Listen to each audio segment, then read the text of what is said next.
Hi hello ಸಮಸ್ತ ಕರ್ನಾಟಕದ ಎಲ್ಲ ಸ್ಪರ್ಧಾ ಮಿತ್ರರಿಗೆ ನಮ್ಮ ಆಲ್ ಕಾಂಪಿಟೇಟಿವ್ ಎಕ್ಸಾಮ್ಸ್ 9686 ಯೂಟ್ಯೂಬ್ ಚಾನಲ್ಗೆ ಸ್ವಾಗತ. ಇವತ್ತಿನ ದಿನ ನಿನ್ನೆ ತಮಗೆ ಒಂದು ಇಂಟ್ರೊಡಕ್ಷನ್ ಕ್ಲಾಸ್ನಲ್ಲಿ ಹೇಳಿದ ಹಾಗೆ ಕರ್ನಾಟಕ ಸರ್ಕಾರ ಗ್ರಾಮ ಲೆಕ್ಕಾಧಿಕಾರ ಕೈಪಡಿ ಏನು ATI ಅಂತ ನಾವು ನೋಡ್ತಾ ಹೋಗ್ತೀವಿ. ಆಡಳಿತ ತರಬೇತಿ ಸಂಸ್ಥೆಯಿಂದಾನೇ ಒಂದು ಅಫಿಷಿಯಲ್ ಆಗಿರ್ತಕ್ಕಂತಹ ಗೌರ್ಮೆಂಟ್ ಪುಸ್ತಕದ ಆಧಾರಿತವಾಗಿ ಈ ಒಂದು ಪುಸ್ತಕ ಅಥವಾ PDF ಸ್ಲೈಡ್ಗಳಲ್ಲಿ ಇರ್ತಕ್ಕಂಥ ಒಟ್ಟು ಗ್ರಾಮ ಲೆಕ್ಕಾಧಿಕಾರಿಗಳಿಗೆ ಸಂಬಂಧಪಟ್ಟಿರ್ತಕ್ಕಂಥ ವಿಶೇಷವಾಗಿರುವಂಥ ವಿಷಯ ವಸ್ತುದ ಒಂದು ರೂಪುರೇಷದ ಒಟ್ಟು 12 ಭಾಗದಲ್ಲಿ ಡಿವೈಡೇಷನ್ ಮಾಡಿರ್ತಕ್ಕಂಥದ್ದು. ಈ 12 ಭಾಗಗಳಲ್ಲಿ ಇವತ್ತಿನ ಈ ಒಂದು ಕ್ಲಾಸಲ್ಲಿ 1ನೇ ಭಾಗದ ಬಗ್ಗೆ ನೋಡ್ತಾ ಹೋಗೋಣ. 1ನೇ ಭಾಗದಲ್ಲಿ ಇರ್ತಕ್ಕಂಥ ಹಲವು ವಿಚಾರಗಳನ್ನು ಈ ಒಂದು ಸ್ಲೈಡ್ಗಳಲ್ಲಿ ನೋಡ್ತಾ ಹೋಗೋದಾದರೆ, ಈಗಾಗಲೇ ಒಂದು ಇಂಟ್ರೊಡಕ್ಷನ್ ಕ್ಲಾಸ್ನಲ್ಲಿ ಕಂಪ್ಲೀಟಾಗಿ ಇಂಟ್ರೊಡಕ್ಷನ್ ಯಾವ ರೀತಿ ಮಾಡಿದ್ದೇವೆ ಅಂದರೆ, ಸುಮಾರು ಇದರಲ್ಲಿ ಇರ್ತಕ್ಕಂಥ ಪೀಠಿಕೆಯ ಒಂದು ಕ್ಲಾಸ್ ತಮಗೆ ಕೇಳಲಿಕ್ಕೆ ಸಾಧ್ಯ ಆಗಿರಬೇಕು. ಅಲ್ಲಿಂದ 1 ಮಾರ್ಕ್ಸು ತಮಗೆ ವಿಲೇಜ್ ಅಡ್ಮಿನಿಸ್ಟ್ರೇಟಿವ್ ಆಫೀಸರ್ ಹುದ್ದೆಗಳಿಗೆ GK ಪೇಪರ್ನಲ್ಲಿ ಬರ್ತಕ್ಕಂಥದ್ದು. ಓಕೆನಾ? ಇನ್ನು ಭಾಗ 1ರ ಬಗ್ಗೆ ನೋಡ್ತಾ ಹೋಗೋಣ. ಇಲ್ಲಿ ಭಾಗ 1ರಲ್ಲಿ ಏನೆಲ್ಲ ವಿಚಾರಗಳಿದ್ದಾವೆ ಅಂತಕ್ಕಂಥದ್ದು ನೋಡೋಣ. ಒಟ್ಟು 12 ಭಾಗಗಳಿದ್ದಾವೆ. ಒಟ್ಟು 12 ಭಾಗಗಳಿದ್ದು ಈ ಒಂದು ಪುಸ್ತಕ ಸ್ಲೈಡ್ ರೂಪದಲ್ಲಿರೋದರಿಂದ ಇವಾಗ ನಾವು ಈ ಒಂದು ಕ್ಲಾಸಲ್ಲಿ ಭಾಗ 1ರ ಬಗ್ಗೆ ನೋಡ್ತಾ ಹೋಗೋಣ. ಇದರಲ್ಲಿ ಅಧಿಕಾರ ಹಾಗೂ ಕರ್ತವ್ಯಗಳ ಬಗ್ಗೆ ಇದೆ. ಯಾರ ಅಧಿಕಾರ ಮತ್ತು ಕರ್ತವ್ಯಗಳು? ವಿಲೇಜ್ ಅಡ್ಮಿನಿಸ್ಟ್ರೇಟಿವ್ ಆಫೀಸರ್ ಹುದ್ದೆ, ಏನು ಗ್ರಾಮ ಲೆಕ್ಕಾಧಿಕಾರಿ ಅಂತ ನೋಡ್ತಾ ಹೋಗ್ತೀವಿ, ಅವರ ಒಂದು ಅಧಿಕಾರ ಮತ್ತು ಕರ್ತವ್ಯಗಳಿಗೆ ಸಂಬಂಧಪಟ್ಟ ಏನೇನಿದೆ, ಏನು ಎತ್ತ ಅಂತಕ್ಕಂಥದ್ದನ್ನು ಕಂಪ್ಲೀಟಾಗಿ ನೋಡ್ತಾ ಹೋಗೋಣ. ಇಲ್ಲಿ ನೇಮಕಾತಿ ಅಂತಕ್ಕಂಥದ್ದು ಇದೆ, ಶಾಸನಬದ್ಧ ಕರ್ತವ್ಯಗಳು ಅಂತ ಇದೆ. ಅದಾದ ನಂತರ 3ನೇ ಒಂದು ಪಾಯಿಂಟ್ಸ್ನಲ್ಲಿ ಗ್ರಾಮ ಲೆಕ್ಕಾಧಿಕಾರಿಗಳು ನಿರ್ವಹಿಸಬಹುದಾದಂತಹ ಕೆಲಸ ಕಾರ್ಯಗಳಂತಿದೆ. ಮತ್ತು 4ನೇ ಒಂದು ಪಾಯಿಂಟ್ಸ್ನಲ್ಲಿ ಗ್ರಾಮ ಲೆಕ್ಕಾಧಿಕಾರಿಗಳು ನಿರ್ವಹಿಸುವ ಇತರೆ ಕಾರ್ಯಗಳಿಗೆ ಸಂಬಂಧಿಸಿದಾಗಿ ವಿವರಣೆ ಅಂತಕ್ಕಂಥದ್ದಿದೆ. ಓಕೆನಾ? ಈಗ ಭಾಗ 1ನ್ನು ಈ ಒಂದು ತರಗತಿಯಲ್ಲಿ ನೋಡ್ತಾ ಹೋಗೋಣ. ವಿಡಿಯೋ ಭಾಳಷ್ಟು ಉಪಯೋಗಕಾರಿಯಾಗಲಿದೆ. ತಮ್ಮ ಒಂದು ಫ್ರೆಂಡ್ಸ್ಗಳಲ್ಲಿ ಶೇರ್ ಮಾಡಿ, ವಿಡಿಯೋಗೊಂದು ಲೈಕ್ ಮಾಡಿ, ಸಬ್ಸ್ಕ್ರೈಬ್ ಮಾಡೋದ್ರ ಮೂಲಕ ತಮ್ಮ ಒಂದು ಒಪಿನಿಯನನ್ನು ಕಮೆಂಟ್ಸ್ ಮೂಲಕ ಕಮೆಂಟ್ಸನ್ನು ತಿಳಿಸಿ ಅಂತ ಹೇಳ್ತಾ ಲೆಟ್ಸ್ ಸ್ಟಾರ್ಟ್ ಭಾಗ 1. ಓಕೆ, ಇಲ್ಲಿ ಭಾಗ 1ನ್ನು ಆರಂಭದಲ್ಲಿ ನಾನು ಈಗಾಗಲೇ ಇಂಡೆಕ್ಸ್ನಲ್ಲಿ ಹೇಳಿದಾಗೆ ಅಧಿಕಾರ ಹಾಗೂ ಕರ್ತವ್ಯಗಳು, ನೇಮಕಾತಿ, ಶಾಸನಬದ್ಧ ಕರ್ತವ್ಯಗಳು, ಗ್ರಾಮ ಲೆಕ್ಕಾಧಿಕಾರಿಗಳು ನಿರ್ವಹಿಸಬಹುದಾದಂತಹ ಕೆಲಸ ಕಾರ್ಯಗಳು, ಜೊತೆಗೆ ಗ್ರಾಮ ಲೆಕ್ಕಾಧಿಕಾರಿಗಳು ನಿರ್ವಹಿಸುವ ಇತರೆ ಕಾರ್ಯಗಳಿಗೆ ಸಂಬಂಧಪಟ್ಟ ಹಾಗೆ ಈ ಒಂದು ಕಂಪ್ಲೀಟ್ ಆಗಿರ್ತಕ್ಕಂಥ ವಿವರಣೆ ಇರ್ತಕ್ಕಂಥದ್ದು. ಇನ್ನೂ ಒಟ್ಟು 11 ಒಂದು ಭಾಗಗಳು ಇರ್ತಕ್ಕಂಥದ್ದು. ಆ 11 ಭಾಗಗಳನ್ನು ಮುಂದಿನ ಒಂದು ವಿಡಿಯೋಗಳಲ್ಲಿ ನೋಡ್ತಾ ಹೋಗೋಣ. ಈ ಒಂದು ವಿಡಿಯೋದಲ್ಲಿ ಕೇವಲ ಅಥವಾ ಈ ಒಂದು ಕ್ಲಾಸಲ್ಲಿ ಭಾಗ 1ರ ಸಂಬಂಧಪಟ್ಟ ಹಾಗೆ ಕಂಪ್ಲೀಟ್ ಆಗಿರ್ತಕ್ಕಂಥ ಒಂದು ವಿಷಯ ವಿಶ್ಲೇಷಣೆಯನ್ನು ಮಾಡ್ತಾ ಹೋಗ್ತೀನಿ. ತಾವು ನೋಟ್ ಮಾಡಿಕೊಳ್ಳಲಿಕ್ಕೆ ತಮಗೂ ಕೂಡ ಸಾಧ್ಯ ಆಗಿರಬೇಕು. ಓಕೆನಾ? ಈಗ ಈ ಒಂದು ತರಗತಿ ಅಥವಾ ಕ್ಲಾಸ್ ಬಹುಶಃ ಕರ್ನಾಟಕದಲ್ಲೇ ಪ್ರಪ್ರಥಮ ಬಾರಿಗೆ ನಮ್ಮ ಒಂದು ಯೂಟ್ಯೂಬ್ ಚಾನಲ್ ಮುಖಾಂತರ ಆಗ್ತಾ ಇರ್ತಕ್ಕಂಥದ್ದು. ಇದು ಕರ್ನಾಟಕ ಗೌರ್ಮೆಂಟ್ ಅಥಾರಿಟಿಕ್ ಬುಕ್ ಆಗಿರ್ತಕ್ಕಂಥದ್ದು ಮತ್ತು ಸ್ಲೈಡ್ಗಳ ರೂಪದಲ್ಲಿ ತಮಗೆ ವಿವರಣೆಯನ್ನು ಹೇಳ್ತಾ ಇರ್ತಕ್ಕಂಥದ್ದು. ಕರ್ನಾಟಕದಲ್ಲಿ ಯಾವ ಒಂದು ಪೇಯ್ಡ್ ಕ್ಲಾಸಸ್ ಕೂಡ ತಮಗೆ ಈ ಒಂದು ವಿಷಯದ ಬಗ್ಗೆ ಸಿಗೋದಿಲ್ಲ. ಓಕೆನಾ? ಅದು ಅರ್ಥ ತಮಗೆ ಆಗಿದೆ ಅಂತ ಭಾವಿಸ್ತಾ ಗ್ರಾಮ ಲೆಕ್ಕಾಧಿಕಾರಿಯವರ ಕರ್ತವ್ಯಗಳ ಬಗ್ಗೆ ನೋಡ್ತಾ ಹೋಗೋಣ. ಗ್ರಾಮ ಲೆಕ್ಕಾಧಿಕಾರಿಯ ಕರ್ತವ್ಯದಲ್ಲಿ ನೇಮಕಾತಿ ಅಂತಕ್ಕಂಥ ಒಂದು ವಿಚಾರ ಬರುತ್ತೆ. ಇಲ್ಲಿ ನೇಮಕಾತಿ ಅಂತಕ್ಕಂಥ ವಿಚಾರ ಬಂದಂಥ ಸಂದರ್ಭದಲ್ಲಿ ಆರಂಭದಲ್ಲಿ ಹೇಳಿದಾಗೆ ಬುಲೆಟ್ ಪಾಯಿಂಟ್ಸ್ 1ರಲ್ಲಿ ಈ ನೇಮಕಾತಿ ಅಂತಕ್ಕಂಥದ್ದಿದ್ದು, ಇಲ್ಲಿ ಕರ್ನಾಟಕ ಭೂ ಕಂದಾಯ ಕಾಯ್ದೆ 1964ರ ವಿಧಿ ಅಥವಾ ಕಲಂ ಅಂತಲೂ ಕೂಡ ಕರೀತಾರೆ. 16ರ ಮೇರೆಗೆ ಪ್ರತಿಯೊಂದು ಗ್ರಾಮ ಅಥವಾ ಗ್ರಾಮಗಳ ಸಮೂಹಕ್ಕೆ ಏನಂತ ಕರಿತಾ ಹೋಗ್ತೀವಿ ಅಂದರೆ ಸಾಜ ಅಂತ ಕರಿತಾ ಹೋಗ್ತೀವಿ. ಸಾಜ ಅಂತಕ್ಕಂಥ ಏನು ಅಂತ ಕೇಳ್ಬೋದು. ಗ್ರಾಮ ಒಂದನ್ನೇ ಸಿಂಗುಲರ್ ಇತ್ತಂದರೆ ಗ್ರಾಮ ಅಂತಾರೆ, ಮತ್ತು ಭಾಳಷ್ಟು ಗ್ರಾಮಗಳ ಸಮೂಹ ಇತ್ತಂದರೆ ಅದಕ್ಕೆ ಸಾಜ ಅಂತ ಕರೀತಾರೆ. ಓಕೆನಾ? ಇದೆಲ್ಲ ಅಫಿಷಿಯಲ್ ಆಗಿರ್ತಕ್ಕಂಥ ಒಂದು ಲ್ಯಾಂಗ್ವೇಜ್ ಆಧಾರಿತ, ಅಂದರೆ ವಿಲೇಜ್ ಅಕೌಂಟೆಂಟ್ಗಳಿಗೆ ಮಾತ್ರ ತಿಳಿಯುವಂಥದ್ದು. ಅಂದರೆ ವಿಲೇಜ್ ಅಕೌಂಟೆಂಟಿಗೆ ಸಂಬಂಧಪಟ್ಟಿರ್ತಕ್ಕಂತಹ ಅಲ್ಲಿ ಏನಾದರೂ ಟ್ರೈನಿಂಗ್ ಅಂತ ಇರುತ್ತೋ ಆ ಟ್ರೈನಿಂಗ್ನಲ್ಲಿ ಮಾತ್ರ ಹೇಳುವಂಥ ವಿಚಾರಗಳಿವೆ. ಓಕೆನಾ? ಅಂಥ ಒಂದು ಟ್ರೈನಿಂಗ್ನಲ್ಲಿ ಹೇಳುವಂತಹ ವಿಚಾರಗಳನ್ನೇ ನಾವು ಇಲ್ಲಿ ನಿಮಗೆ ಹೇಳ್ತಾ ಇರ್ತಕ್ಕಂಥದ್ದು. ಇಲ್ಲಿ ಗ್ರಾಮ ಅಥವಾ ಗ್ರಾಮಗಳ ಸಮೂಹಕ್ಕಾಗಿ ಜಿಲ್ಲಾಧಿಕಾರಿಯವರು ಸರ್ಕಾರದ ಆದೇಶಕ್ಕೆ ಒಳಪಟ್ಟು ಗ್ರಾಮ ಲೆಕ್ಕಾಧಿಕಾರಿಯವರನ್ನು ನೇಮಕ ಮಾಡ್ತಾರೆ. ಓಕೆನಾ? ಗ್ರಾಮ ಲೆಕ್ಕಾಧಿಕಾರಿಯವರನ್ನು ಯಾರು ನೇಮಕ ಮಾಡ್ತಾರೆ ಆಗಿದ್ದರೆ ಜಿಲ್ಲಾಧಿಕಾರಿಯವರು. ಓಕೆನಾ?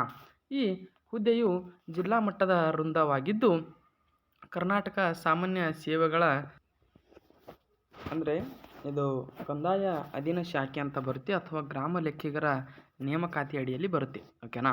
ಈ ನಿಯಮಗಳು 1970 ನೇಮಕಾತಿ ಪ್ರಕ್ರಿಯೆಯನ್ನು ನಡೆಸಲಾಗುತ್ತದೆ. 1970 ನೇಮಕಾತಿ ಪ್ರಕ್ರಿಯೆ ಅಂತಕ್ಕಂಥದ್ದು ನಡೆಸ್ತಾರೆ. ಯಾರಿಗೆ ನೇಮಕಾತಿ? ವಿಲೇಜ್ ಅಡ್ಮಿನಿಸ್ಟ್ರೇಟಿವ್ ಆಫೀಸರ್ಗಳ ಒಂದು ನೇಮಕಾತಿ ಪ್ರಕ್ರಿಯೆಯನ್ನು 1970 ನಡೆಸಲಾಗುತ್ತಿದೆ.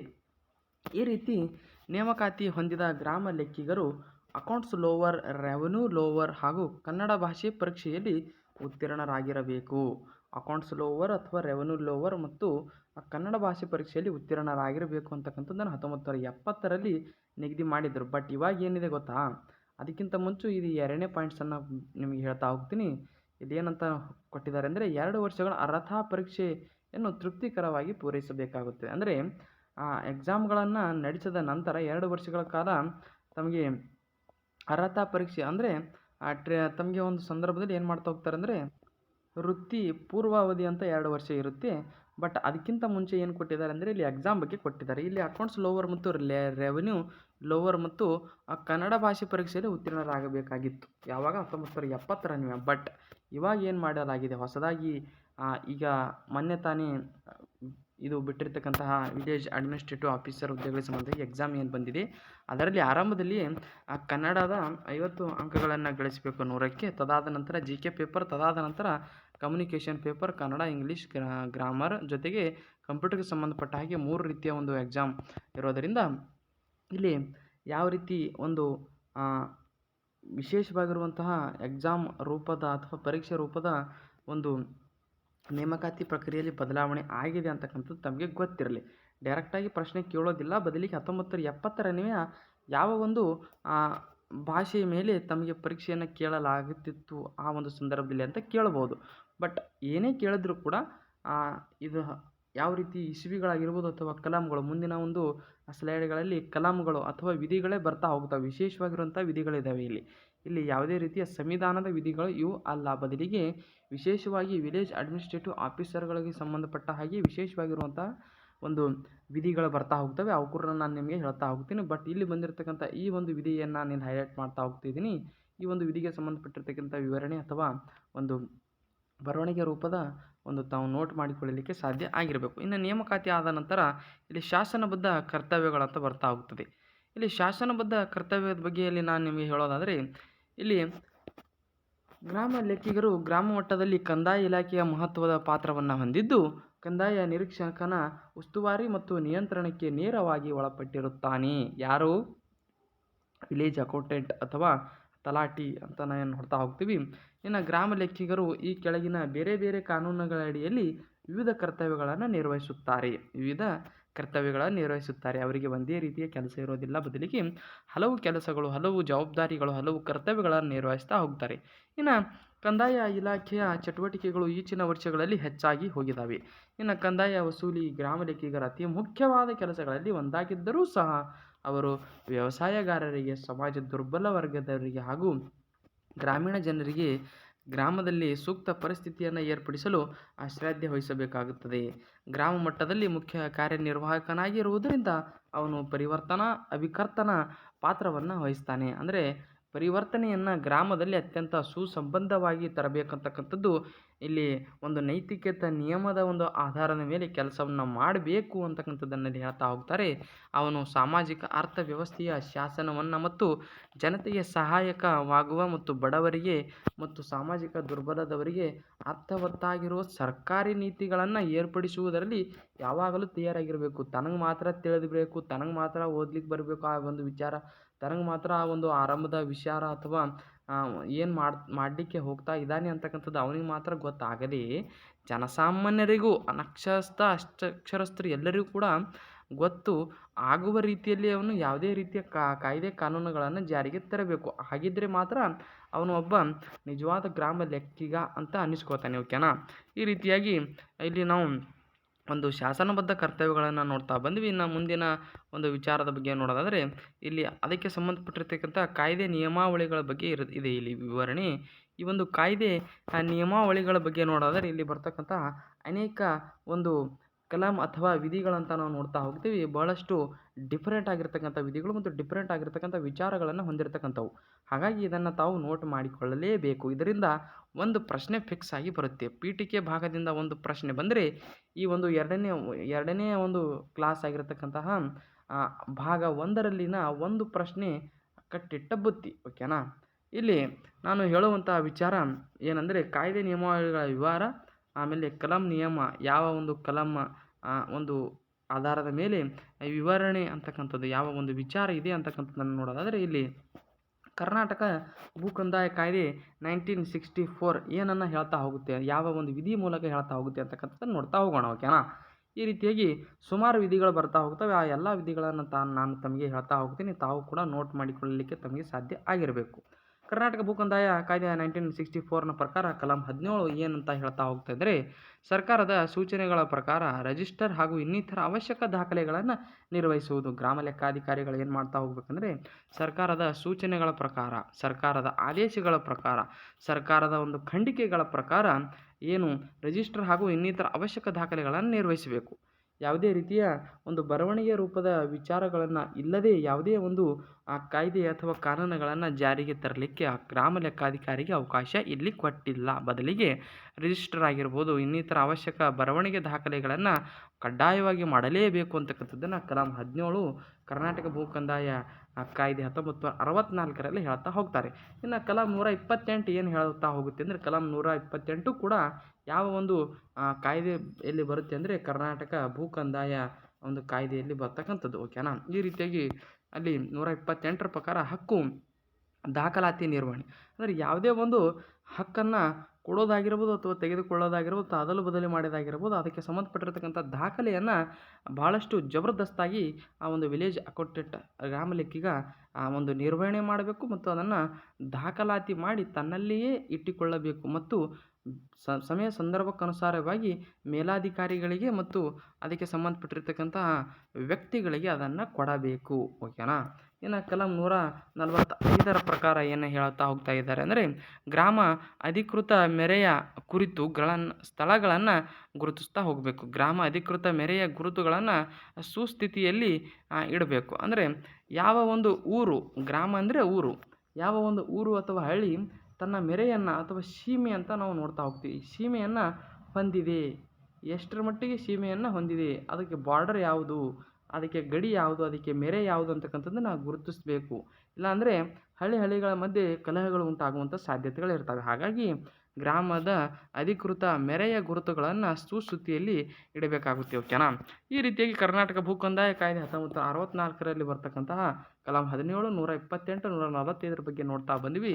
ಇವಾಗ ಕರ್ನಾಟಕ ಭೂ ಕಂದಾಯ ನಿಯಮಗಳು 1966 ಬಗ್ಗೆ ನೋಡ್ತಾ ಹೋಗೋಣ. ಇಲ್ಲಿ 1966 ಏನನ್ನು ಹೇಳ್ತಾ ಹೋಗ್ತಾ ಅಂದರೆ, ನಿಯಮ ಅಥವಾ ಕಲಂ ಅಥವಾ ವಿಧಿ 28ರಲ್ಲಿ ಏನು ಹೇಳ್ತಾ ಹೋಗ್ತಾ ಇದ್ದಾರೆ ಅಂದರೆ, ಮಹತ್ವದ ಬೆಳೆಯ ಕ್ಷೇತ್ರದ ವಿವರಗಳನ್ನು ಸೆಟಲ್ಮೆಂಟ್ ಅಧಿಕಾರಿ ಗ್ರಾಮ ಲೆಕ್ಕಿಗರಿಂದ ಪಡೆದುಕೊಳ್ಳಬೇಕು. ಏನಂತ ಹೇಳ್ತಾ ಹೋದರೆ, ಮಹತ್ವದ ಬೆಳೆಯ ಕ್ಷೇತ್ರದ ವಿವರಗಳನ್ನು ಅಂದರೆ ಯಾವ ಒಂದು ಹಳ್ಳಿ ಅಥವಾ ಯಾವ ಒಂದು ಊರಿನಲ್ಲಿ ಪ್ರಮುಖವಾಗಿರುವಂತಹ ಬೆಳೆಯನ್ನು ಬೆಳೀತಾರೆ, ಆ ಒಂದು ಬೆಳೆಗೆ ಸಂಬಂಧಪಟ್ಟಿರ್ತಕ್ಕಂಥ ಸಂಪೂರ್ಣ ಮಾಹಿತಿ 28ರ ಒಂದು ವಿಧಿಯ ಪ್ರಕಾರ ಗ್ರಾಮ ಲೆಕ್ಕಾಧಿಕಾರಿ ತನ್ನಲ್ಲಿ ಎಲ್ಲ ಒಂದು ವಿವರಣೆಯನ್ನು ಹೊಂದಿರಬೇಕು. ಇನ್ನು ಕಲಂ 40ರ ಒಂದು ಪ್ರಕಾರ ಇಲ್ಲಿ ಗ್ರಾಮದ ಮೂಲ ಮಾಹಿತಿಯನ್ನು ನಮೂನೆ 16ರಲ್ಲಿ ತಯಾರಿಸುವುದು. ನಮೂನೆ 16ರಲ್ಲಿ ಅಂದರೆ ನಮೂನೆ 16 ಅಂದರೆ ಏನಂತ ಅಂದರೆ, ಇದಕ್ಕೆ ಸಂಬಂಧಪಟ್ಟಿರ್ತಕ್ಕಂತಹ ಯಾವುದೇ ಒಂದು ಮಾಹಿತಿ ಆಗಿರ್ಬೋದು, ಗ್ರಾಮದ ಮೂಲ ಮಾಹಿತಿಯನ್ನು 16ರಲ್ಲಿ ರಿಜಿಸ್ಟ್ರೇಷನನ್ನು ಮಾಡಿಬಿಟ್ಟು ಅದಕ್ಕೆ ಸಂಬಂಧಪಟ್ಟಿರ್ತಕ್ಕಂತಹ ಮೇಲಿನ ಅಧಿಕಾರಿಗಳಿಗೆ ಅದನ್ನು ನೀಡಬೇಕು. ಓಕೆನಾ. ಇನ್ನು ನಿಯಮ ಅಥವಾ ಕಲಂ 62ರಲ್ಲಿ ಏನು ಹೇಳ್ತಾ ಹೋಗ್ತಾ ಇದೆ ಅಂದರೆ, ಜಮೀನಿನಲ್ಲಿ ಹಕ್ಕು ಪಡೆದ ಬಗ್ಗೆ ಸ್ವೀಕೃತವಾಗುವ ವರದಿಗಳ ಬಗ್ಗೆ ನಮೂನೆ 18, 19 ಹಾಗೂ 20ರಲ್ಲಿ ವಿವರವನ್ನು ನಿರ್ವಹಿಸುವುದು. ನಮೂನೆ ಅಂದರೆ ಇದು ಕೂಡ ವಿಧಿಯ ಜೊತೆಗೆ ಒಂದು ಪ್ರಮಾಣ ಪತ್ರ ಅಥವಾ ಲೆಕ್ಕಪತ್ರ ಅಂತ ನೋಡ್ತಾ ಹೋಗ್ತೀವಿ.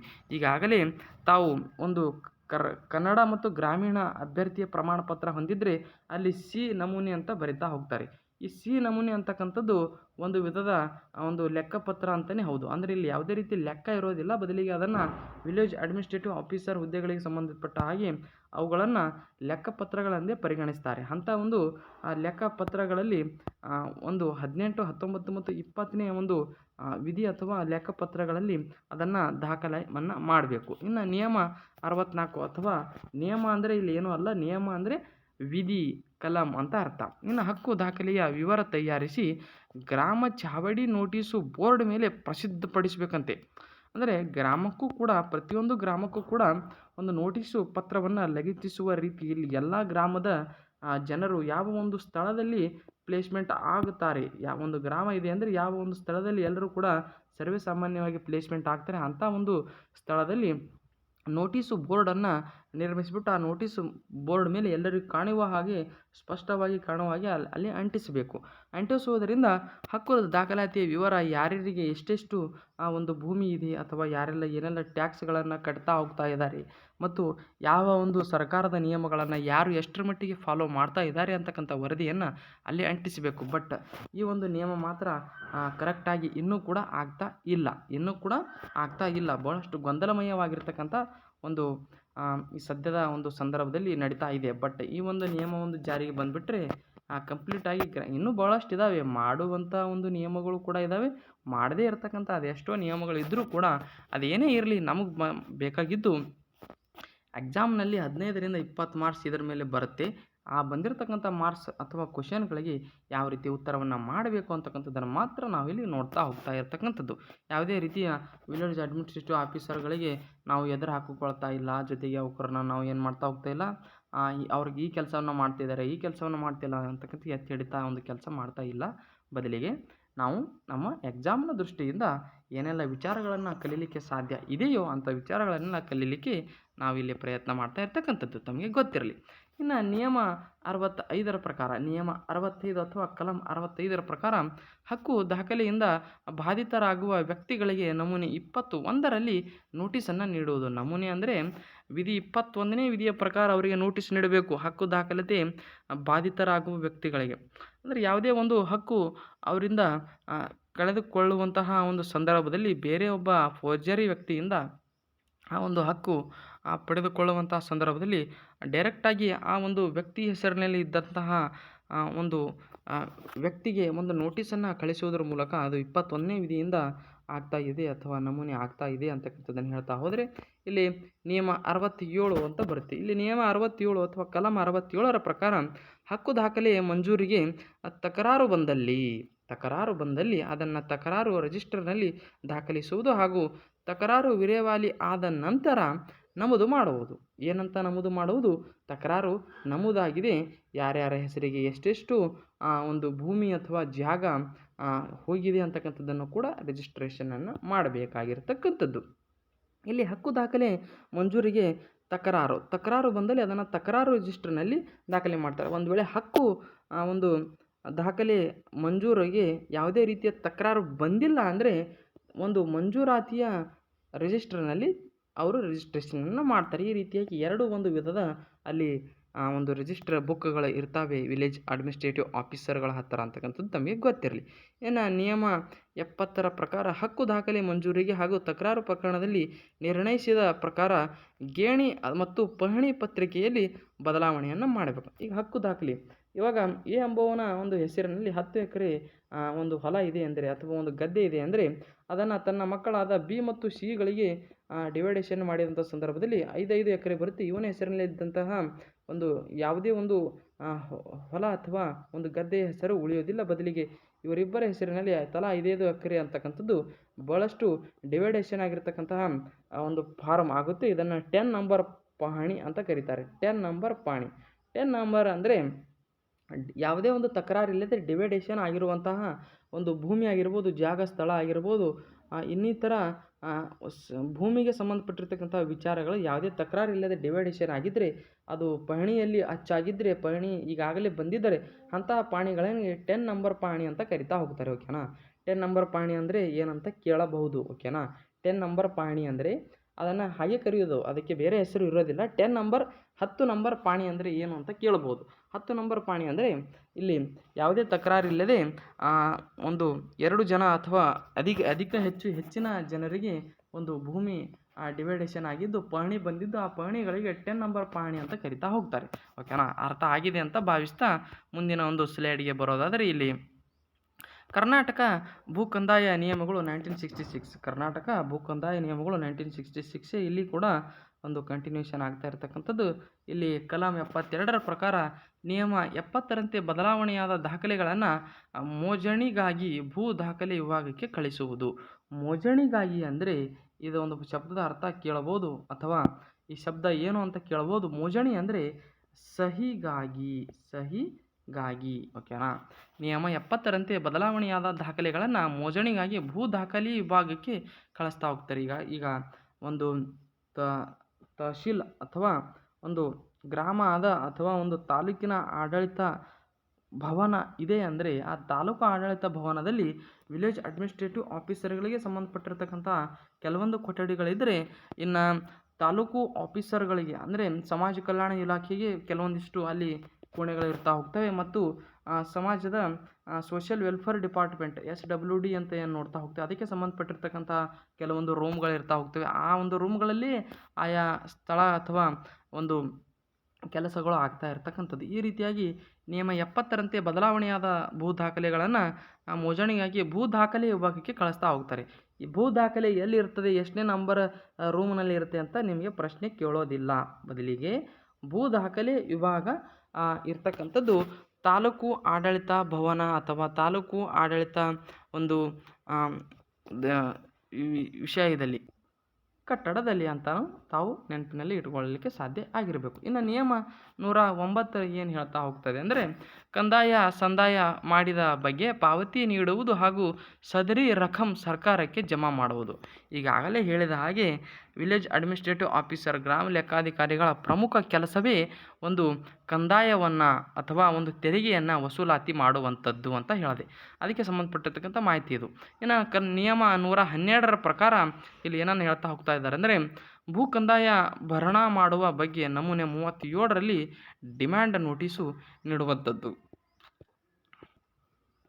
ಮುಂದಿನ ವಿಚಾರದ ಬಗ್ಗೆ ನೋಡುವಂಥ ಸಂದರ್ಭದಲ್ಲಿ ಇಲ್ಲಿ ಏನನ್ನು ಹೇಳ್ತಾ ಹೋಗ್ತಾ ಇದ್ದಾರೆ ಅಂದರೆ, 1 ಸೆಕೆಂಡ್ ಸೆಟ್ಟಿಂಗನ್ನು ಕರೆಕ್ಟಾಗಿ ಮಾಡ್ಕೋತೀನಿ. ನನ್ನ ವಾಯ್ಸ್ ತಮಗೆ ಕ್ಲಿಯರಾಗಿ ಕೇಳಿಸ್ತಾ ಇದ್ದರೆ ಅಥವಾ ಒಂದು ಸ್ಲೈಡ್ಗಳು ತಮಗೆ ಪರ್ಫೆಕ್ಟಾಗಿ ಕಾಣಿಸ್ತಾ ಇದ್ದರೆ ವಿಡಿಯೋಗೊಂದು ಲೈಕ್ ಕೊಡೋದ್ರ ಮೂಲಕ ನನಗೂ ಕೂಡ ಅರ್ಥ ಆಗುತ್ತೆ. ಓಕೆನಾ, ವಿಡಿಯೋ ಅಥವಾ ಲೈಕ್ ತಮಗೆ ಕರೆಕ್ಟಾಗಿ ಕಾಣಿಸ್ತಾ ಇದೆ ಅಂತ ಹೇಳಿಬಿಟ್ಟು. ಇಲ್ಲಿ ಕರ್ನಾಟಕ ಭೂ ಕಂದಾಯ ನಿಯಮಗಳು 1966 ಇಲ್ಲಿ ಕೂಡ ಅದೇ ಮುಂದುವರಿತಾ ಇರ್ತಕ್ಕಂಥದ್ದು. ಅದಕ್ಕೆ ಸಂಬಂಧಪಟ್ಟಿರ್ತಕ್ಕಂಥ ನಿಯಮ 121ನೇ ವಿಧಿಯ ಪ್ರಕಾರ ಏನು ಹೇಳ್ತಾ ಹೋಗ್ತಾ ಇದ್ದಾರೆ ಅಂದರೆ, ಭೂ ಕಂದಾಯ ವಸೂಲು ಮಾಡಿದ ಹಣವನ್ನು ಪ್ರತಿ ತಿಂಗಳು 25ನೇ ತಾರೀಕಿನ ಒಳಗಾಗಿ ಸರ್ಕಾರಕ್ಕೆ ಜಮಾ ಮಾಡುವುದು. ಪ್ರತಿ ತಿಂಗಳು 25ನೇ ತಾರೀಕಿನ ಒಳಗಾಗಿ ಜಮಾ ಮಾಡಬೇಕು. 25ನೇ ತಾರೀಕಿನ ನಂತರ ಜಮಾ ಮಾಡಲಿಕ್ಕೆ ಗ್ರಾಮ ಲೆಕ್ಕಾಧಿಕಾರಿಗಳಿಗೆ ಯಾವುದೇ ರೀತಿಯ ಹಕ್ಕು ಇರೋದಿಲ್ಲ. ಬದಲಿಗೆ ಆ ಒಂದು 25ನೇ ತಾರೀಕಿನ ಒಳಗಾಗಿ ಒಂದು ಗ್ರಾಮಾಡಳಿತ ಒಂದು ಕಚೇರಿ ಅಥವಾ ತಾಲೂಕು ಆಡಳಿತ ಭವನದ ಕಚೇರಿಯ ಒಂದು ವರ್ಕಿಂಗ್ ಟೈಮ್ನಲ್ಲಿ ಮಾತ್ರ ಅವರು ತಮ್ಮ ಒಂದು ಸರ್ಕಾರಕ್ಕೆ ತೆರಿಗೆ ವಸೂಲಾತಿ ಮಾಡಿರ್ತಕ್ಕಂಥ ಹಣವನ್ನು ಜಮಾ ಮಾಡಲಿಕ್ಕೆ ಅವಕಾಶ ಇರತಕ್ಕಂಥದ್ದು.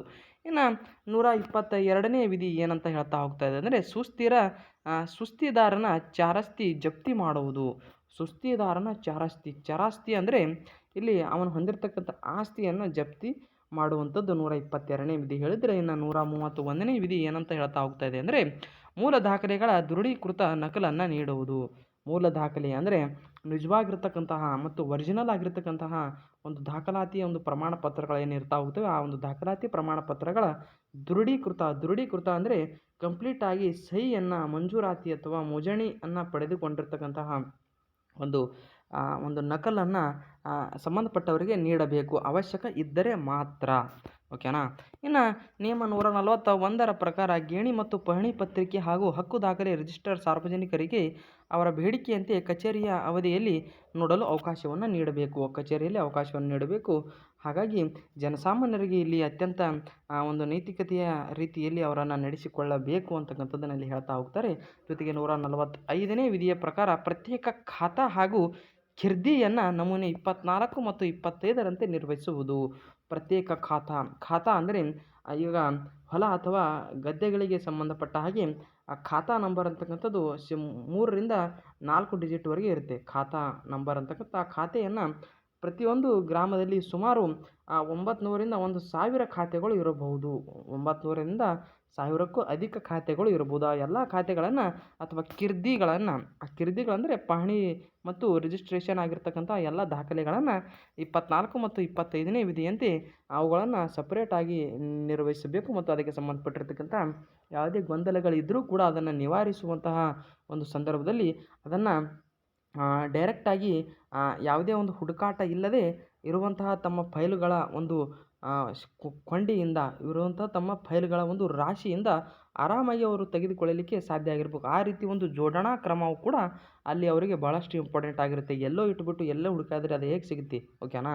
ಈ ರೀತಿಯಾಗಿ ಹೇಳುವಂಥ ಪ್ರತಿಯೊಂದು ಮಾಹಿತಿಯನ್ನು ತಾವು ಬರೆದುಕೊಳ್ತಾ ಹೋಗಿ ನಮ್ಮ ಒಂದು ವಾಯ್ಸ್ ತಮಗೆ ಕ್ಲಿಯರಾಗಿ ಕೇಳಿಸ್ಬೇಕು ಮತ್ತು ಕ್ಲಿಯರಾಗಿ ಕೇಳಿಸದೇ ಇದ್ದಂಥ ಸಂದರ್ಭದಲ್ಲಿ ಏನು ಮಾಡ್ತಾ ಹೋಗಿ ಅಂದರೆ ತಮ್ಮ ಒಂದು ಬಲಭಾಗದಲ್ಲಿರ್ತಕ್ಕಂಥ ಸೆಟ್ಟಿಂಗ್ ಮೇಲೆ ಕ್ಲಿಕ್ ಮಾಡುವುದರ ಮೂಲಕ ಇಲ್ಲಿ ಅಡ್ವಾನ್ಸ್ಡ್ ಮೇಲೆ ಕ್ಲಿಕ್ ಮಾಡಿ ಮತ್ತು 720p ಅಥವಾ 360p ಅಂತದ್ರ ಮೇಲೆ ಕ್ಲಿಕ್ ಮಾಡೋದರ ಮೂಲಕ ನಮ್ಮ ಒಂದು ಸ್ಲೈಡ್ ಕೂಡ ತಮಗೆ ಕ್ಲಿಯರಾಗಿ ಕೇಳಿಸ್ತಾ ಮತ್ತು ಕಾಣಿಸ್ತಾ ಹೋಗುತ್ತೆ. ಜೊತೆಗೆ ನನ್ನ ವಾಯ್ಸ್ ಕೂಡ ತಮಗೆ ಕ್ಲಿಯರಾಗಿ ಮತ್ತು ಜೋರಾಗಿ ಕೇಳಿಸಲಿಕ್ಕೆ ಸಾಧ್ಯ ಆಗುತ್ತೆ.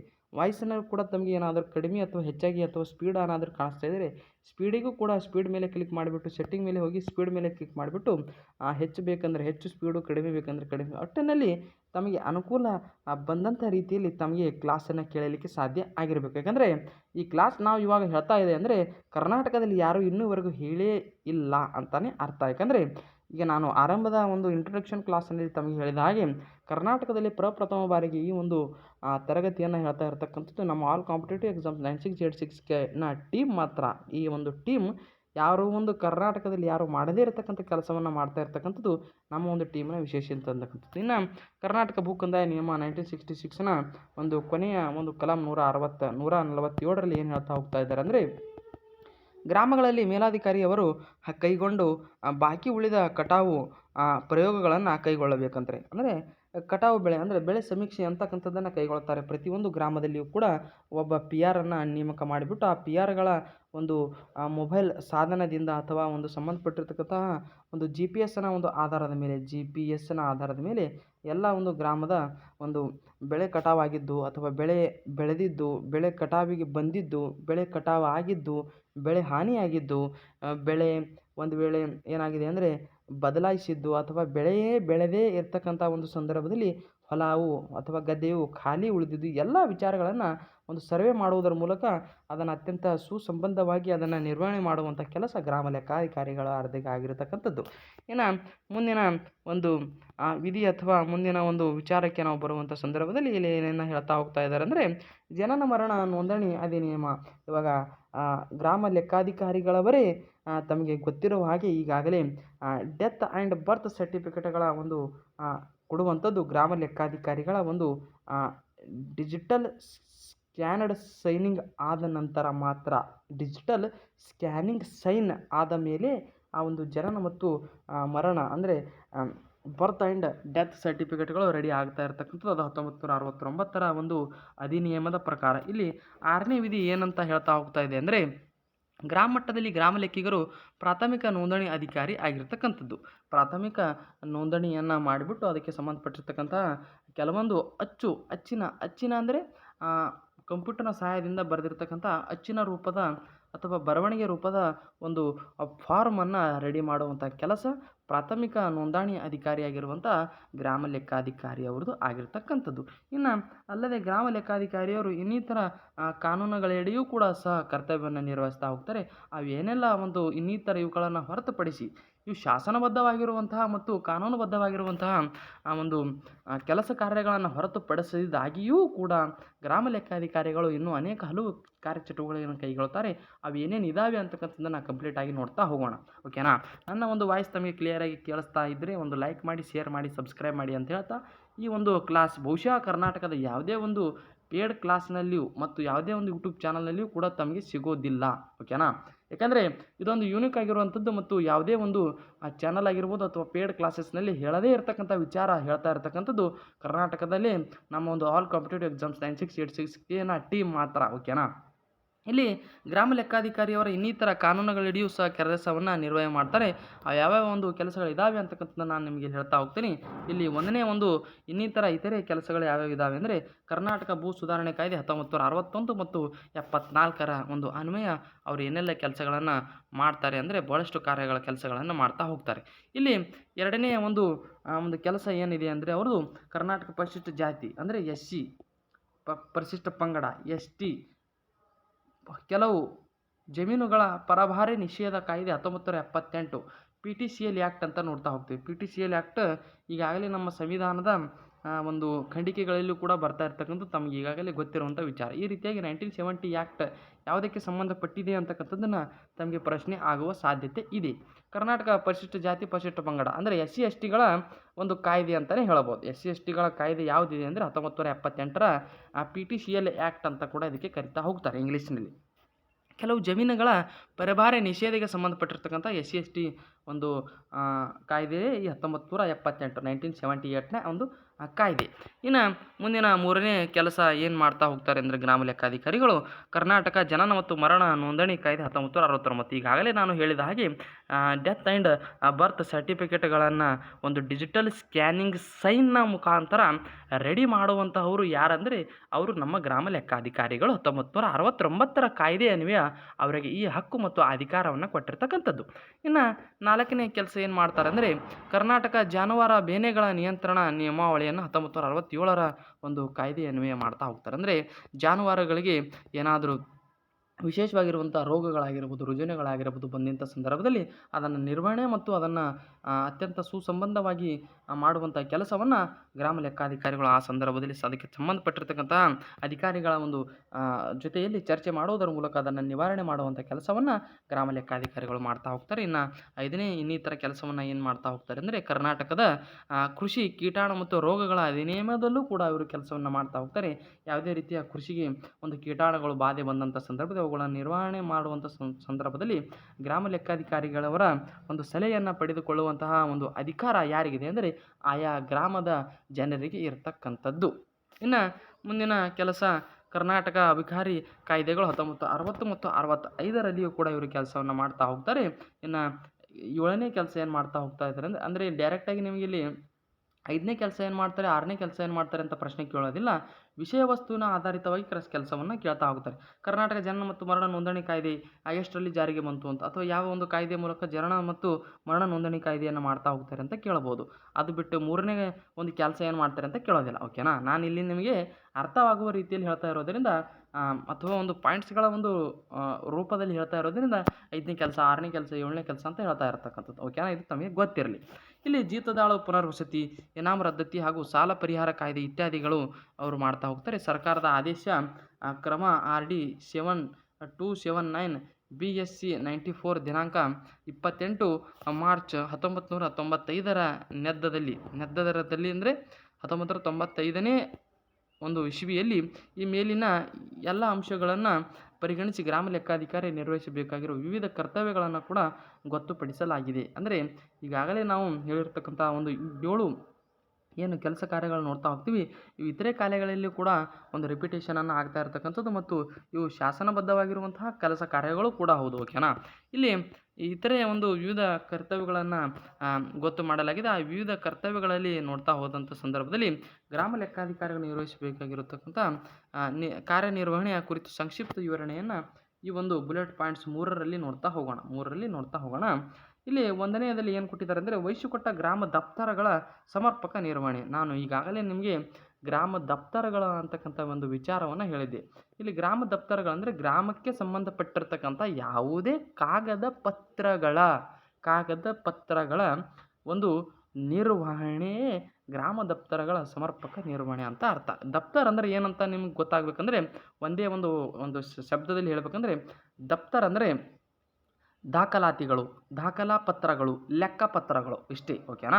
ಇನ್ನು ಎರಡನೇ ಒಂದು ಕೆಲಸ ಏನು ಮಾಡ್ತಾ ಹೋಗ್ತಾರೆ ಅಂದರೆ, ಸರ್ಕಾರಿ ಬಾಕಿ ವಸೂಲಿಗೆ ಆದ್ಯತೆಯನ್ನು ಕೊಡ್ತಾರೆ. ಯಾವುದೇ ಒಂದು ಸರ್ಕಾರಿ ಬಾಕಿ ಯಾರಿಗೆ ಆದರೂ ಗ್ರಾಮದಲ್ಲಿ ನಿಂತಿದ್ದರೆ, ಅಥವಾ ನೀರಿಂದ ಆಗಿರ್ಬೋದು, ಅಥವಾ ಮನೆಯ ಟ್ಯಾಕ್ಸ್ ಆಗಿರ್ಬೋದು, ಅಥವಾ ರಸ್ತೆ ಟ್ಯಾಕ್ಸ್ ಆಗಿರ್ಬೋದು, ಲೈಟಿನ ಅಥವಾ ಕರೆಂಟಿನ ಒಂದು ಟ್ಯಾಕ್ಸ್ ಆಗಿರ್ಬೋದು, ಅದಕ್ಕೆ ಸಂಬಂಧಪಟ್ಟಿರ್ತಕ್ಕಂತಹ ಒಂದು ಬಾಕಿ ವಸೂಲಿಗೆ ಆದ್ಯತೆಯನ್ನು ನೀಡ್ತಾರೆ. ಜೊತೆಗೆ ಸರ್ಕಾರಿ ಜಮೀನು ಅತಿಕ್ರಮಣವಾಗದಂತೆ ನೋಡಿಕೊಳ್ಳುತ್ತಾರೆ. ಇವಾಗ ಒಂದು ಊರಿನಲ್ಲಿ ಒಂದು ಶಾಲೆ ಇದೆ ಅಂತ ಅನ್ಕೊಳ್ಳೋಣ. ಆ ಶಾಲೆ ಸುತ್ತಮುತ್ತಲಿನ ಎಲ್ಲ ಪ್ರದೇಶಗಳು ಗ್ರಾಮದ ಎಲ್ಲ ಒಂದು ಜನರಿಂದಾನೇ ಭರ್ಪೂರಾಗಿ ತುಂಬಿದೆ ಅಂದರೆ ಅದನ್ನು ಖಾಲಿ ಮಾಡಿಸುವಂತಹ ಒಂದು ಅಧಿಕಾರವನ್ನು ಕೂಡ ಗ್ರಾಮ ಲೆಕ್ಕಾಧಿಕಾರಿಗಳು ಹೊಂದಿರತಕ್ಕಂತಂದರೆ ಆ ಒಂದು ಶಾಲೆಯ ಸುತ್ತಮುತ್ತಲಿನ 100 ಮೀಟರ್ನಲ್ಲಿ ಯಾರೂ ಕೂಡ ಇರಬಾರದು ಅಂತಕ್ಕಂಥ ಒಂದು ಕಟ್ಟುನಿಟ್ಟಾಗಿರ್ತಕ್ಕಂಥ ಆದೇಶ ಇದೆ. ಓಕೆನಾ. ಇಲ್ಲಿ ಇಲ್ಲಿ ಜನನ ಮರಣಗಳ ದಾಖಲೆಗಳ ಸಮರ್ಪಕ ನಿರ್ವಹಣೆಯನ್ನು ಮಾಡ್ತಾರೆ. 1966 ಆಕ್ಟ್ನ ಮೂಲಕ ಈಗಾಗಲೇ ನಿಮಗೆ ಗೊತ್ತಿರುವಂತಹ ಇದೆ. ಇನ್ನು ಕಂದಾಯ ನಿರೀಕ್ಷಕರ ಕಾರ್ಯನಿರ್ವಹಣೆಯಲ್ಲಿ ಕೂಡ ನೆರವನ್ನು ಮಾಡ್ತಾರೆ. ಇನ್ನು ಗ್ರಾಮ ಕುಟುಂಬಗಳ ವಿವಿಧ ವಿವರ ಹೊಂದಿರುವುದು ಮತ್ತು ಸಾರ್ವಜನಿಕರು ಸಂಪರ್ಕಿಸಿದಾಗ ಅವಶ್ಯಕ ಪ್ರಮಾಣ ಪತ್ರಗಳನ್ನು ಪೂರೈಸಬೇಕು. ಸಾರ್ವಜನಿಕರೊಂದಿಗೆ ಅವ್ರು ಏನು ಮಾಡಬೇಕಂದ್ರೆ ಅತ್ಯಂತ ಸುಸಂಬಂಧವಾಗಿ ಮಾತಾಡಬೇಕಾಗುತ್ತೆ. ಜೊತೆಗೆ ಅವರೊಂದಿಗೆ ಸಂಪರ್ಕ ಮಾಡಬೇಕಾಗುತ್ತೆ. ಅವರಿಗೆ ಅವಶ್ಯಕವಾಗಿರುವಂತಹ ಕೆಲವು ದಾಖಲಾತಿಗಳು ಬೇಕಾಗಿದ್ದಲ್ಲಿ ಮಾತ್ರ ಅವರಿಗೆ ಒಂದು ನಕಲು ರೂಪದಲ್ಲಿ ಒಂದು ದಾಖಲಾತಿಯನ್ನು ಅವರಿಗೆ ಕೊಡಬೇಕಾಗುತ್ತೆ. ಇನ್ನು ಪರಿಶಿಷ್ಟ ಜಾತಿ ಪರಿಶಿಷ್ಟ ಪಂಗಡಗಳ ಆಸ್ತಿ ಪರಭಾರೆ ಆಗದಂತೆ ನೋಡಿಕೊಳ್ಳಬೇಕು. ಪರಿಶಿಷ್ಟ ಜಾತಿ ಮತ್ತು ಪರಿಶಿಷ್ಟ ಪಂಗಡ ಅಂದರೆ SC/STಗಳ ಆಸ್ತಿ ಪರಭಾರೆ ಆಗದಂತೆ ನೋಡಿಕೊಳ್ಳಬೇಕು. ಇದು 1978ರ ಒಂದು ಕಾಯ್ದೆಯಲ್ಲಿ ಈ ಒಂದು ವಿಚಾರ ಬರ್ತಕ್ಕಂಥದ್ದು.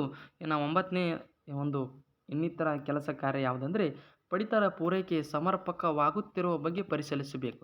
ಪಡಿತರ ಪೂರೈಕೆ ಅದು ನೀರಾಗಿರ್ಬೋದು, ರೇಷನ್ ಆಗಿರ್ಬೋದು, ಅಕ್ಕಿ ಆಗಿರ್ಬೋದು, ಸರ್ಕಾರ ನೀಡುವಂತಹ ಶಾಲೆಗಳಲ್ಲಿ ನೀಡುವಂತಹ ಹಾಲು ಆಗಿರ್ಬೋದು, ಮಕ್ಕಳಿಗೆ ವಿಶೇಷವಾಗಿರುವಂತಹ ಊಟದ ವ್ಯವಸ್ಥೆ ಆಗಿರ್ಬೋದು, ಅಥವಾ ಬಡ ಜನರಿಗಾಗಿಯೇ ಇನ್ನಿತರ ಹಲವು ಸ್ಕೀಮ್ಗಳು ಸರಿಯಾಗಿ ನಡೀತಾ ಇದ್ದಾವೋ ಇಲ್ಲವೋ ಅಂತಕ್ಕಂಥದ್ದನ್ನು ಅವರು ಆಗಾಗ ಆ ಒಂದು ವಿಲೇಜ್ಗಳಿಗೆ ಭೇಟಿಯನ್ನು ನೀಡುವುದರ ಮೂಲಕ ಅದನ್ನು ಪರಿಶೀಲನೆಯನ್ನು ಮಾಡಬೇಕು. ಇನ್ನು ಜನಗಣತಿ ಆಗಿರ್ಬೋದು, ಮತಪಟ್ಟಿ ತಯಾರಿಕೆ ಆಗಿರ್ಬೋದು, ಚುನಾವಣೆ, ಪಲ್ಸ್ ಪೋಲಿಯೋ ಕಾರ್ಯಕ್ರಮದಲ್ಲಿ ಅವಶ್ಯಕ ಮಾಹಿತಿಯನ್ನು ಪೂರೈಸುವುದು ಹಾಗೂ ಯಶಸ್ವಿಯಾಗಿ ಜರಗಲು ಅವಶ್ಯಕವಿರುವ ಸಹಕಾರವನ್ನು ನೀಡಬೇಕು. ಯಾರು? ಗ್ರಾಮ ಲೆಕ್ಕಾಧಿಕಾರಿ.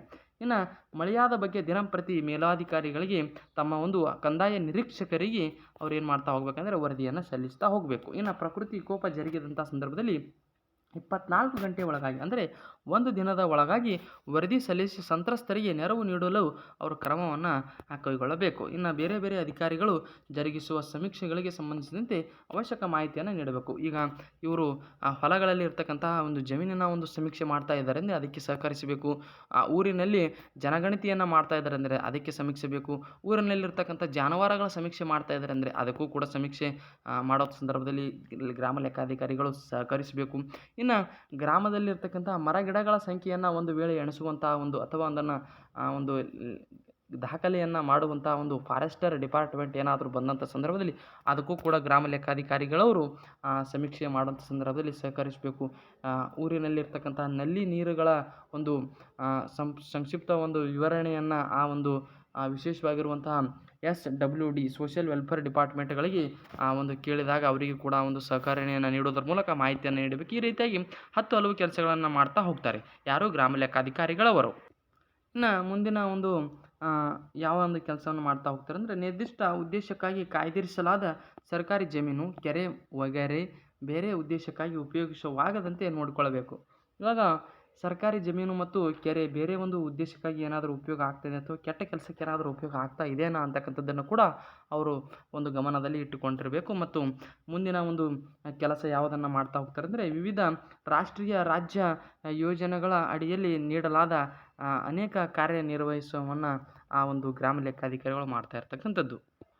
ಇನ್ನು ಸಾರ್ವಜನಿಕರೊಂದಿಗೆ ಒಳ್ಳೆಯ ಸಂಪರ್ಕವನ್ನು ಹೊಂದಿರಬೇಕು ಮತ್ತು ಅತ್ಯಂತ ನೈತಿಕತೆಯಿಂದ ಅವರ ಜೊತೆಗೆ ಮಾತಾಡಬೇಕು ಮತ್ತು ಅವರಿಗೆ ಸಂಬಂಧಪಟ್ಟಿರ್ತಕ್ಕಂಥ ಯಾವುದೇ ವಿಚಾರಗಳಾಗಿರ್ಬೋದು, ರೇಗುವುದಾಗಿರ್ಬೋದು, ಆಮೇಲೆ ಅವರ ಮೇಲೆ ಒಂದು ದಬ್ಬಾಳಿಕೆಯನ್ನು ಮಾಡೋದಾಗಿರ್ಬೋದು, ಯಾವುದೇ ರೀತಿಯ ಗ್ರಾಮ ಲೆಕ್ಕಾಧಿಕಾರಿಗಳಿಗೆ ಆ ಒಂದು ಅಧಿಕಾರ ಇರೋದಿಲ್ಲ. ಬದಲಿಗೆ ಅವರಿಗೆ ಸಂಬಂಧಪಟ್ಟಿರ್ತಕ್ಕಂಥ ಒಂದು ಕಾಯ್ದೆ ಕಾನೂನಿನ ಬಗ್ಗೆ ಅವರು ಏನಾದರೂ ಕೇಳಿದರೆ ಅಥವಾ ಯಾವುದೇ ಒಂದು ದಾಖಲಾತಿಯ ಪ್ರಮಾಣ ಪತ್ರ ಕೇಳಿದರೆ ಅವರಿಗೆ ನೀಡ್ತಾ ಹೋಗಬೇಕು ಅಥವಾ ಕೊಡ್ತಾ ಹೋಗಬೇಕು. ಇನ್ನು ಮುಂದಿನ ಕೆಲಸ ಸರ್ಕಾರದ ಯಾವುದೇ ಹೊಸ ಯೋಜನೆಗಳನ್ನು ಜಾರಿಗೆ ತರುವಾಗ ಅದರ ಅನುಷ್ಠಾನದ ಜವಾಬ್ದಾರಿಯನ್ನು ಮೊದಲು ತೆಗೆದುಕೊಂಡು ಅವುಗಳನ್ನು ಗ್ರಾಮ ಮಟ್ಟದಲ್ಲಿ ಸಾರ್ವಜನಿಕರಿಗೆ ತಲುಪಿಸಲು ಸಹಕಾರ ನೀಡುವುದು ಮತ್ತು ಯೋಜನೆಗಳು ಕಾರ್ಯಗತವಾಗುವಂತೆ ನೋಡಿಕೊಳ್ಳಬೇಕು. ತದಾದ ನಂತರ ಭೂ ಸುಧಾರಣೆ ಕಾಯ್ದೆಯಂತೆ ಕಲಂ 79A ಮತ್ತು 79B ಪ್ರಕರಣಗಳು ಉಲ್ಲಂಘನೆಯಾಗದಂತೆ ಪ್ರಕರಣಗಳನ್ನು ಪತ್ತೆ ಹಚ್ಚುವುದು ಮತ್ತು ಅನುಚ್ಛೇದ 81A ಉಲ್ಲಂಘನೆ ಪ್ರಕರಣಗಳನ್ನು ಪತ್ತೆ ಹಚ್ಚುವುದು, ಕೃಷಿ ಮಾಡದೆ ಪಾಳು ಬಿದ್ದ ಜಮೀನುಗಳ ವಿವರಣೆಗಳನ್ನು ವಿವರಣೆಗಳ ಕೆಲಸವನ್ನು ಮಾಡಬೇಕು. ಓಕೆನಾ. ಯಾವ ರೀತಿ ಭೂ ಸುಧಾರಣೆ ಕಾಯ್ದೆ ಅಂತಕ್ಕಂಥದ್ದು ಕಲಂ 79, 79 ಬಿ ಪ್ರಕರಣಗಳ ಉಲ್ಲಂಘನೆ ಆಗಬಾರದು. ಅಂದರೆ ಭೂ ಸುಧಾರಣೆಗೆ ಸಂಬಂಧಪಟ್ಟಿರ್ತಕ್ಕಂತಹ ವಿಚಾರಗಳಲ್ಲಿಯೂ ಕೂಡ ಗ್ರಾಮ ಲೆಕ್ಕಾಧಿಕಾರಿಗಳು ಅತ್ಯಂತ ಸುಸಂಬದ್ಧವಾಗಿ ತಮ್ಮ ಒಂದು ಕೆಲಸ ಕಾರ್ಯವನ್ನು ನಿರ್ವಹಿಸಬೇಕಾಗಿರ್ತಕ್ಕಂಥದ್ದು. ಇನ್ನು ಜೀತದಾಳುಗಳ ಪುನರ್ವಸತಿ, ಇನಾಮರದ್ದತಿ ಮತ್ತು ಸಾಲ ಪರಿಹಾರ ಕಾಯ್ದೆಯ ಅಡಿಯಲ್ಲಿ ಕೂಡ ಅವರಿಗೆ ಸಂಬಂಧಪಟ್ಟಿರ್ತಕ್ಕಂತಹ ವಿಚಾರಗಳು ಅಥವಾ ಕೆಲಸಗಳನ್ನು ಮಾಡ್ತಾ ಹೋಗಬೇಕು. ಇನ್ನು ದುರ್ಬಲ ವರ್ಗದವರ ಶ್ರೇಯೋಭಿವೃದ್ಧಿಗಾಗಿ ಸರ್ಕಾರ ಆಗಾಗ್ಗೆ ಅನುಷ್ಠಾನಗೊಳಿಸುವ ವಿವಿಧ ಯೋಜನೆಗಳ ಬಗ್ಗೆ ಸಂಬಂಧಿಸಿದ ಕಾರ್ಯಾಚರಣೆಯನ್ನು ಮಾಡಬೇಕು. ಇನ್ನು ಸರ್ಕಾರದ ಆದೇಶದಂತೆ ಅಥವಾ ಮೇಲಾಧಿಕಾರಿಗಳು ಕಚೇರಿಗೆ ಸಂಬಂಧಿಸಿದಂತೆ ವಹಿಸುವ ಇನ್ನಿತರ ಯಾವುದೇ ಕಾರ್ಯಗಳನ್ನು ಅವರು ನಿರ್ವಹಣೆಯನ್ನು ಮಾಡಬೇಕು. ಈ ರೀತಿಯಾಗಿ ನಾವು ಈಗ ಭಾಗ 1 ಡಿಸ್ಕಷನನ್ನು ಮಾಡಿದ್ದೀವಿ. ಯಾವ ರೀತಿ ನೇಮಕಾತಿ ಇದೆ ಮತ್ತು ಶಾಸನೀಯ ಬದ್ಧವಾಗಿ ಯಾವೆಲ್ಲ ಅವರು ಕಾರ್ಯಕೆಲಸಗಳನ್ನು ಮಾಡ್ತಾ ಹೋಗ್ತಾರೆ, ಇನ್ನಿತರ ಕಾರ್ಯಕೆಲಸಗಳನ್ನು ಮಾಡ್ತಾ ಹೋಗ್ತಾರೆ ಅಂತಕ್ಕಂಥದ್ದನ್ನು ನಾನು ಈ ಒಂದು ಕ್ಲಾಸಲ್ಲಿ ನೋಡ್ತಾ ಬಂದ್ವಿ. ಮುಂದಿನ ಒಂದು ತರಗತಿಗಳಲ್ಲಿ ಭಾಗ 2ರ ಬಗ್ಗೆ ನೋಡ್ತಾ ಹೋಗೋಣ. ಭಾಗ 2 ಅಂತೂ ಭಾಳಷ್ಟು ಇಂಪಾರ್ಟೆಂಟ್ ಆಗ್ತಾ ಇರ್ತಕ್ಕಂಥದ್ದು. ಭಾಗ 2ರಲ್ಲಿ ತಮಗೆ 1 ಅಂಕ ಅಂತೂ ಕಂಠಿಟ್ಟ ಬುತ್ತಿ. ಮತ್ತು ಈ ಒಂದು ಭಾಗ 1 ನಾನು ಈಗ ಇಲ್ಲಿವರೆಗೆ ಡಿಸ್ಕಷನನ್ನು ಮಾಡಿದೆ. ಸುಮಾರು 45 ನಿಮಿಷಗಳ ಕಾಲ ಏನು ಡಿಸ್ಕಷನನ್ನು ಮಾಡ್ತಾ ಬಂದ್ವಿ. ಈ ಒಂದು ತರಗತಿಯಿಂದ 1ರಿಂದ 2 ಅಂಕಗಳು ಬರುವಂಥ ಸಾಧ್ಯತೆಗಳು ಇರ್ತಕ್ಕಂಥದ್ದು. ಹಾಗಾಗಿ ಇನ್ನು ಒಟ್ಟು 11 ಭಾಗಗಳಿರ್ತಕ್ಕಂಥದ್ದು. ಮುಂದಿನ ಒಂದು ಕ್ಲಾಸಲ್ಲಿ 2ನೇ ಭಾಗವನ್ನು ನಾನು ತಮಗೆ ತಿಳಿಸಿಕೊಡುವಂಥ ಪ್ರಯತ್ನ ಮಾಡ್ತೀನಿ. ಅಲ್ಲಿವರೆಗೂ ನಮ್ಮ ಒಂದು ಯೂಟ್ಯೂಬ್ ಚಾನಲ್ಗೆ ಜೊತೆಯಾಗಿರಿ ಮತ್ತು ಇದಕ್ಕೆ ಸಂಬಂಧಪಟ್ಟಿರ್ತಕ್ಕಂಥ ಏನೇ ಗೊಂದಲಗಳು ಅಥವಾ ತಮ್ಮಲ್ಲಿರ್ತಕ್ಕಂಥ ಹೊಸ ವಿಚಾರಗಳನ್ನು ಕಮೆಂಟ್ ಮೂಲಕ ಕಮೆಂಟ್ ಮಾಡುವುದರ ಮೂಲಕ, ಕಮೆಂಟ್ ಬಾಕ್ಸ್ ಆನ್ ಇರುತ್ತೆ, ಕಮೆಂಟ್ ಬಾಕ್ಸ್ ಯಾವುದೇ ಕಾರಣಕ್ಕೂ ಆಫ್ ಇರೋದಿಲ್ಲ, ಆನ್ ಇರುತ್ತೆ. ಅದಕ್ಕೆ ಸಂಬಂಧಪಟ್ಟಿರ್ತಕ್ಕಂಥ ತಮಗೂ ಕೂಡ ಏನಾದರೂ ಸಜೆಷನ್ ಇದ್ದರೆ ಅಥವಾ ಒಂದು ಸಂಬಂಧಪಟ್ಟಿರ್ತಕ್ಕಂಥ ಏನೇ ಗೊಂದಲಗಳಿದ್ದರೆ ಈ ಒಂದು ಕ್ಲಾಸಿಗೆ ಸಂಬಂಧಪಟ್ಟ ಹಾಗೆ ಅದನ್ನು ತಾವು ನಮ್ಮ ಒಂದು ಕಮೆಂಟ್ ಮೂಲಕ ಕಮೆಂಟ್ ಮಾಡೋದರ ಮೂಲಕ ಒಂದು ವಿಚಾರವನ್ನು ಇನ್ನಿತರ ಹಲವು ಜನರಿಗೆ ಒಂದು ಸಬ್ಸ್ಕ್ರೈಬ್ ಮತ್ತು ಶೇರ್ ಮಾಡುವುದರ ಮೂಲಕ ಹಂಚಿಕೊಳ್ಳಬೇಕು ಅಂತ ಹೇಳ್ತಾ, ಎಲ್ಲರಿಗೂ ಕೂಡ ಇಲ್ಲಿವರೆಗೂ ಕ್ಲಾಸನ್ನು ಅತ್ಯಂತ ಸುಸಂಬದ್ಧವಾಗಿ ಮತ್ತು ಅತ್ಯಂತ ಕುತೂಹಲಕಾರಿಯಾಗಿ ಕೇಳಿದ್ದಕ್ಕೆ ಎಲ್ಲರಿಗೂ ಕೂಡ ಧನ್ಯವಾದಗಳು. ಎಲ್ಲರಿಗೂ ಕೂಡ ನಮಸ್ಕಾರಗಳು.